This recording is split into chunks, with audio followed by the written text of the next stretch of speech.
PM Modi लगातार देश हित में काम कर रहे हैं, लेकिन विपक्ष के लोग सिर्फ राजनीति चमकाने में लगे हुए हैं। पीएम मोदी के कार्यकाल में भारत की अर्थव्यवस्था रॉकेट की रफ्तार से आगे बढ़ रही है। बीते वित्त वर्ष में भारत का जो जीडीपी विकास दर रहा है, वो एक अर्थव्यवस्था की बुलंदी का बहुत ही मजबूत संकेत है, क्योंकि भारत जितनी विशाल अर्थव्यवस्था के लिए 8% जीडीपी विकास दर को छूना सामान्य बात नहीं है। क्योंकि भारत के ठीक उलट वैश्विक स्तर पर चीन का ग्रोथ रेट मात्र 4.5% और अमेरिका का ग्रोथ रेट 2.3% ही है। लेकिन फिर भी राहुल गांधी अफवाह फैला रहे हैं कि देश में भयंकर आर्थिक सुनामी आ रही है, लेकिन दूसरी तरफ देश के लोग मजबूती से पीएम मोदी का साथ दे रहे हैं। इसलिए तो राज दर राज बीजेपी की जीत हो रही है। ममता बनर्जी जो ये समझ कर बैठी थी कि उन्हें बीजेपी कभी हरा ही नहीं सकती है, वो भी चुनाव हार गई।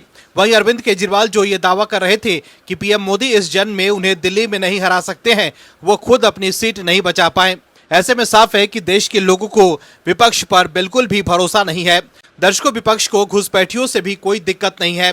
क्या आपने कभी किसी विपक्षी नेताओं को घुसपैठियों के बारे में बात करते सुना है कि घुसपैठियों को इस देश से बाहर किया जाना चाहिए?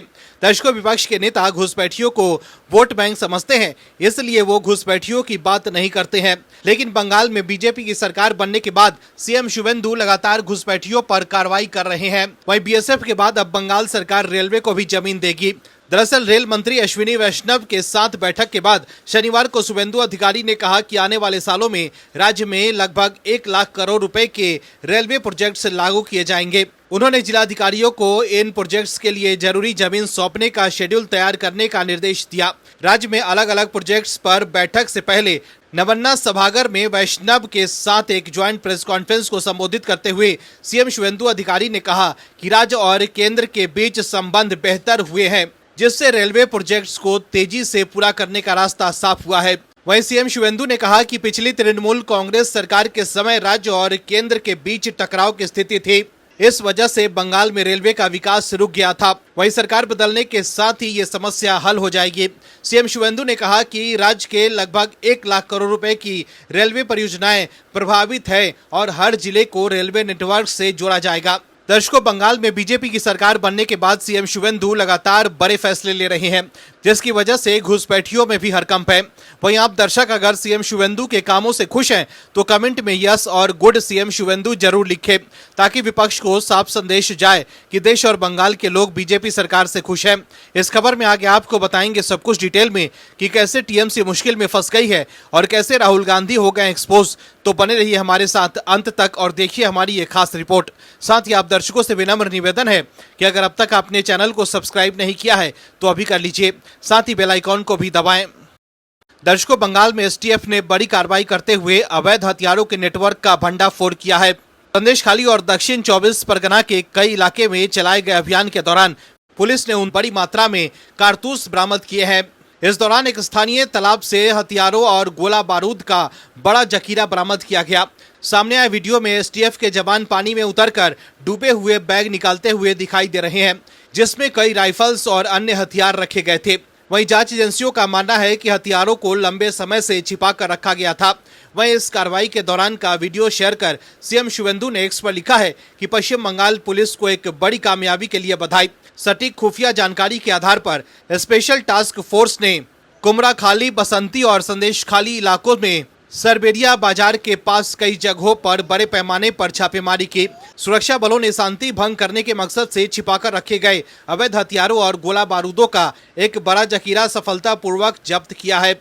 इस सफल ऑपरेशन के लिए मैं डीजीपी पश्चिम बंगाल पुलिस, एसटीएफ टीम और बसीरहाट पुलिस जिले के कर्मियों की त्वरित कार्रवाई और बेहतर तालमेल की बहुत सराहना करता हूं। वहीं पश्चिम बंगाल के दक्षिण 24 परगना जिले में हुए भांगड़ बम विस्फोट मामले में एनआईए ने बड़ी कार्रवाई करते हुए पूर्व टीएमसी विधायक और भांगड़ से पार्टी के उम्मीदवार रहे शौकत मोल्ला को गिरफ्तार कर लिया है। ये मामला मार्च 2026 में विधानसभा चुनाव से पहले हुए धमाके से जुड़ा है, जिसमें एक व्यक्ति की मौत हो गई थी जबकि कई लोग घायल हुए थे। जांच में सामने आया कि इलाके में कच्चे बम बनाए जा रहे थे और उसी दौरान विस्फोट हुआ था। वहीं कांग्रेस जनता पार्टी का प्रदर्शन खत्म हो चुका है। अभिजीत दिपके ने प्रदर्शन खत्म करने के बाद एक्स पर एक पोस्ट शेयर की, जिसमें उन्होंने लिखा कि अपने माता पिता से मिलने घर जा रहा हूं।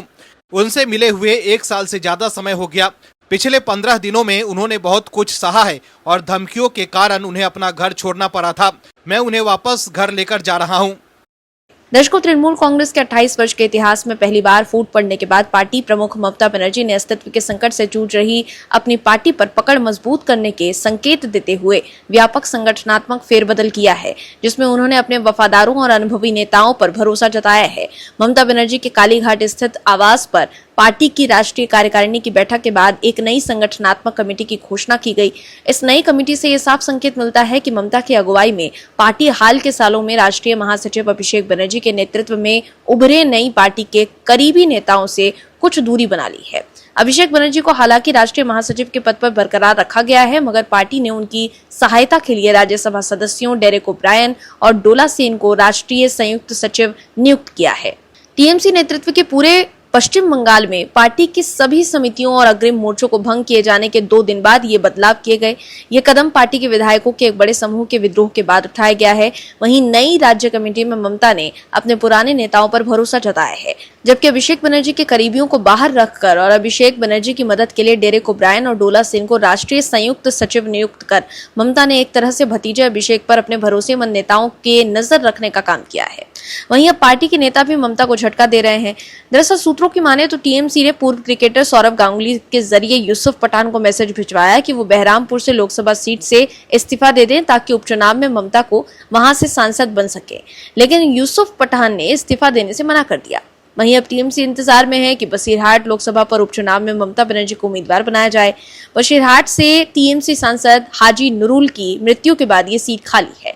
वहीं बंगाल में विधानसभा स्तर पर बड़े राजनीतिक संकट का सामना कर रही टीएमसी अब संसद में भी संभावित टूट की अटकलों से घिर गई है। पार्टी के कम से कम 22 सांसद अगले सप्ताह दिल्ली में खुद को असली टीएमसी बताने का दावा कर सकते हैं। मीडिया रिपोर्ट्स की माने तो इस संभावित बागी गुट का नेतृत्व बारासात की सांसद काकोली घोष दस्तीदार कर रही हैं। हालांकि पार्टी की ओर से इस संबंध में कोई आधिकारिक पुष्टि नहीं की गई है। दिल्ली में मौजूद बीजेपी नेताओं ने भी टीएमसी के भीतर असंतोष की बात कही है। वहीं पश्चिम बंगाल बीजेपी अध्यक्ष और राज्यसभा सांसद समीक भट्टाचार्य ने पत्रकारों से बातचीत में दावा किया है कि टीएमसी के कई सांसद लगातार बीजेपी नेताओं से संपर्क कर रहे हैं।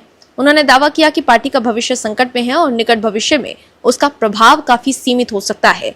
दर्शकों, अब सवाल उठ रहा है कि क्या सायोनी घोष भी बीजेपी के संपर्क में हैं और क्या वो भी ममता बनर्जी को धोखा देंगी, क्योंकि अभिषेक बनर्जी पर हुए हमले के बाद ममता बनर्जी के प्रोटेस्ट में भी सायोनी घोष शामिल नहीं हुई थी और वो बीजेपी पर निशाने भी नहीं साध रही है। ऐसे में सवाल उठ रहा है कि क्या सायोनी घोष का भी मोह ममता और अभिषेक से भंग हो गया है। वहीं न्यूज एजेंसी पीटीआई की एक रिपोर्ट के मुताबिक टीएमसी के लोकसभा और राज्यसभा सांसदों के एक वर्ग में भी टूट की अटकलें तेज हो गई हैं।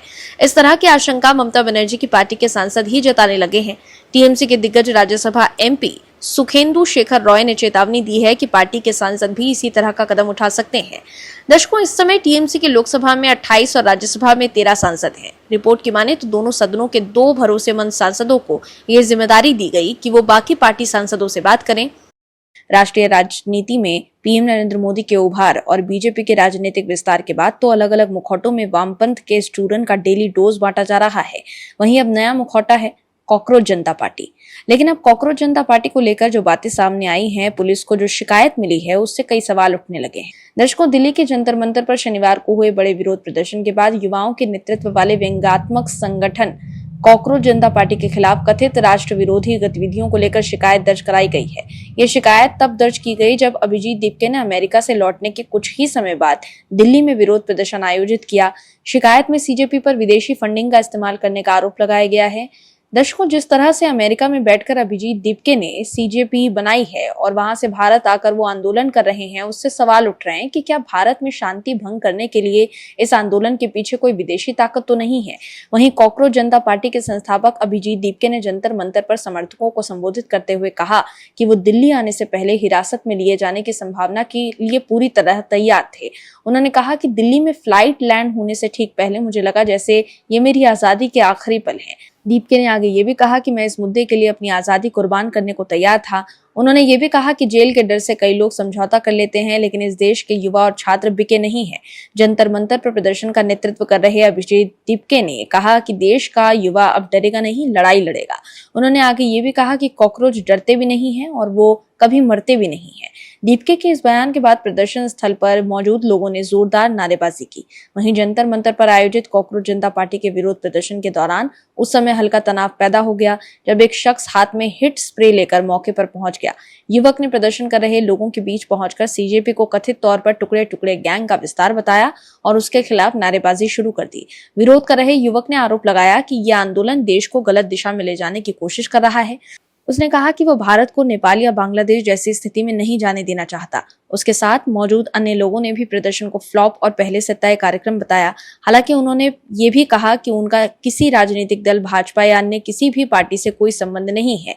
वहीं चश्मदीदों के मुताबिक युवक की टिप्पणी के बाद वहां मौजूद कुछ सीजेपी समर्थकों ने आपत्ति जताई, जिसके चलते दोनों पक्षों के बीच कहासुनी शुरू हो गई। देखते ही देखते माहौल गर्मा गया और हल्की धक्का मुक्की की स्थिति भी बन गई। वहीं स्थिति बिगड़ती देख मौके पर तैनात पुलिसकर्मियों ने तुरंत हस्तक्षेप किया। इसके बाद हालात सामान्य हो पाए और प्रदर्शन जारी रहा। वहीं बीजेपी के फायर ब्रांड सांसद निशिकांत दुबे ने एक्स पर कॉकरोच को लेकर एक खबर शेयर कर लिखा कि एक कॉकरोचवा को क्या हो गया। वैसे कांग्रेस भी आज सुना है कि कॉकरोच हो गई है। दरअसल निशिकांत दुबे ने जो खबर शेयर की उसमें लिखा है कि अब तक की सबसे बड़ी जब्ती, ऑस्ट्रेलिया ने पकड़े 1 लाख जिंदा कॉकरोच। वहीं जिस तरह से अब कॉकरोच जनता पार्टी के खिलाफ कथित राष्ट्र विरोधी गतिविधियों को लेकर शिकायत दर्ज कराई जा रही है और सीजेपी पर विदेशी फंडिंग का इस्तेमाल करने का आरोप लगाया गया है, उससे इस सीजेपी की चिंता बढ़ गई है। दर्शकों, भारत के खिलाफ विदेशी मीडिया संस्थानों द्वारा फैलाई गई फर्जी खबर के सहारे कांग्रेस और राहुल गांधी राजनीतिक रोटियां सेकने की कोशिश करते हैं। हम सबने देखा था कि कैसे अमेरिकी रिसर्च कंपनी हिंडनबर्ग की रिपोर्ट के सहारे राहुल गांधी ने मोदी सरकार को बदनाम करने की लाख कोशिशें की थी, मगर उनका वो मुद्दा भी फ्लॉप साबित हुआ और हिंडनबर्ग की पोल खुल गई कि कैसे हिंडनबर्ग भारत को बदनाम कर रहा था। वहीं अब भारत के खिलाफ प्रोपेगेंडा फैलाने वाला विदेशी मीडिया संस्थान ब्लूमबर्ग की अपने फर्जी रिपोर्ट के सहारे कांग्रेस पीएम मोदी पर देश का सोना बेचने का आरोप लगा रही थी। वहीं इस रिपोर्ट के बाद राहुल गांधी ने बयान दिया कि अगले 1 साल के भीतर प्रधानमंत्री नरेंद्र मोदी की विदाई तय है। राहुल गांधी ने इसके पीछे देश के बढ़ते संकट, बेरोजगारी और संवैधानिक संस्थाओं पर दबाव को प्रमुख कारण बताया है। राहुल ने दावा किया कि देश में भयंकर आर्थिक सुनामी आ रही है। दरअसल 2 जून 2026 को ब्लूमबर्ग ने अपने रिपोर्ट में दावा किया था कि आरबीआई ने करीब 12 अरब डॉलर यानी लगभग 1 लाख करोड़ रुपए मूल्य का सोना बेच दिया है। वहीं इस रिपोर्ट के बाद राहुल गांधी को लगा कि देश आर्थिक रूप से संकट का सामना कर रहा है, इसलिए सरकार और आरबीआई को सोना बेचना पड़ रहा है। इसलिए जोश जोश में राहुल गांधी ने दावा कर दिया कि देश में भयंकर आर्थिक सुनामी आ रही है। लेकिन आरबीआई ने प्रेस रिलीज जारी कर साफ किया कि ये फर्जी खबर है। आरबीआई ने 1 रुपए का भी सोना नहीं बेचा है। जिसके बाद विदेशी मीडिया संस्थान ब्लूमबर्ग ने भारत के सोने के भंडार को लेकर प्रकाशित अपनी रिपोर्ट वापस लेते हुए माफी मांगी है। ब्लूमबर्ग ने माना है कि उसकी रिपोर्ट गलत विश्लेषण पर आधारित थी। ऐसे में एक बार फिर राहुल गांधी के उन मंसूबों पर पानी फिर गया है। देश में आर्थिक सुनामी आने वाली है। वहीं दूसरी तरफ देश के लिए अच्छी खबर आई है। देश तेज गति से विकास कर रहा है। भारत ने वित्तीय वर्ष में 7.7% आर्थिक विकास दर हासिल किया है, जो कि मौजूदा वैश्विक माहौल के लिए अप्रत्याशित है। बस इसी तथ्य के बहाने सत्ताधारी बीजेपी को कांग्रेस नेता और लोकसभा में नेता प्रतिपक्ष राहुल गांधी पर हमले का मौका मिल गया। बीजेपी नेता अमित मालवीय ने सोशल मीडिया पर एक कार्टून शेयर किया और राहुल गांधी पर डेड इकोनॉमी वाला तंज कस दिया है। बीजेपी के नेशनल आईटी डिपार्टमेंट के इंचार्ज अमित मालवीय ने एक्स पर जीडीपी ग्रोथ रेट वाला एक कार्टून शेयर किया है और कैप्शन में लिखा है कि ये जोक राहुल गांधी पर है। अमित मालवीय द्वारा शेयर किए गए कार्टून में पीएम मोदी को बड़ी तस्वीर में दिखाया गया है। उनके हाथ में एक तख्ती है जिसमें लिखा है वित्त वर्ष 2026 में भारत का जीडीपी ग्रोथ 7.7% रहा। वहीं दूसरा कार्टून राहुल गांधी का है जो पीएम मोदी पर चिल्लाते दिख रहे हैं और उनके लिए बॉक्स लिखा है भारत एक डेड इकोनॉमी है। दर्शकों, आपको याद दिला दें कि अमेरिका के राष्ट्रपति डोनाल्ड ट्रंप द्वारा भारत के इकोनॉमी को डेड कहने के बाद राहुल गांधी ने ट्रंप के हाँ में हाँ मिलाकर कहा था कि ट्रंप सही बोल रहे हैं, भारत की इकोनॉमी डेड है। लेकिन अब ट्रंप की भी भाषा बदल गई है। तब ट्रंप भारत से चिढ़े हुए थे और वो भारत के खिलाफ बयान दे रहे थे, जिसका इस्तेमाल राहुल गांधी और कांग्रेस के लोग पीएम मोदी पर निशाना साधने के लिए कर रहे थे। ऑपरेशन सिंदूर के दौरान सीज फायर को लेकर फाइटर विमान गिराए जाने के ट्रंप के बयान पर राहुल गांधी को पूरा भरोसा था और वो उनके बयान के सहारे सरकार पर निशाना साध रहे थे। मगर अब ट्रंप पीएम मोदी की जमकर तारीफ कर रहे हैं। तो क्या अब राहुल गांधी ट्रंप की बातों पर भरोसा करेंगे कि पीएम मोदी महान नेता हैं, जैसा ट्रंप अब दावा कर रहे हैं? दरअसल अमेरिकी राष्ट्रपति डोनाल्ड ट्रंप ने पीएम नरेंद्र मोदी की तारीफ भी की है और उन्हें अपना अच्छा दोस्त भी बताया है। ट्रंप ने कहा कि अमेरिका और भारत के बीच जल्द ही एक बड़ा व्यापार समझौता हो सकता है, क्योंकि मैं मोदी को बहुत पसंद करता हूं। मोदी मेरे बहुत अच्छे दोस्त हैं, हमारे संबंध अच्छे हैं, हम एक दूसरे को अच्छी तरह समझते हैं। ऐसे में अगर भारत डेड इकोनॉमी होता तो ट्रंप भारत के साथ ट्रेड डील करने के लिए इतने बेचैन नहीं होते। वहीं साफ है कि राहुल गांधी द्वारा ट्रंप के बयान के सहारे पीएम मोदी पर निशाना साधने का मुद्दा उनके हाथ से छिन गया है। पीएम ट्रंप ने राहुल के हाथ से ये मौका छीन लिया है। वहीं दूसरी तरफ बीते वित्त वर्ष में भारत का जो जीडीपी विकास दर रहा है वो एक अर्थव्यवस्था की बुलंदी का बहुत ही मजबूत संकेत है, क्योंकि भारत जितनी विशाल अर्थव्यवस्था के लिए 8% जीडीपी विकास दर को छूना ये सामान्य बात नहीं है, जबकि भारत के ठीक उलट वैश्विक स्तर पर चीन का ग्रोथ रेट मात्र 4.9% और अमेरिका का सिर्फ 2.3% ही है। ऐसे में भारत की इस सफलता से राहुल गांधी के आर्थिक तूफान आने वाला है वाले बयान की हवा निकल गई है। Bureau report OMH news. आप दर्शकों से विनम्र निवेदन है कि चैनल को सब्सक्राइब जरूर करें